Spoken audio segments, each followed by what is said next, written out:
ঘৰৰ পৰা ওলাই আহিছোঁ আমাৰ হাটখোলা বিহু চাবলৈ, গছতলৰ বিহু।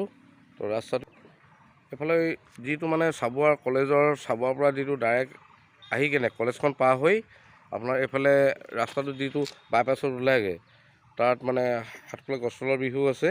আপোনালোকে ল'ৰাবিলাকে চাব পাৰিব। মই বিহুখন দেখাইছোঁ।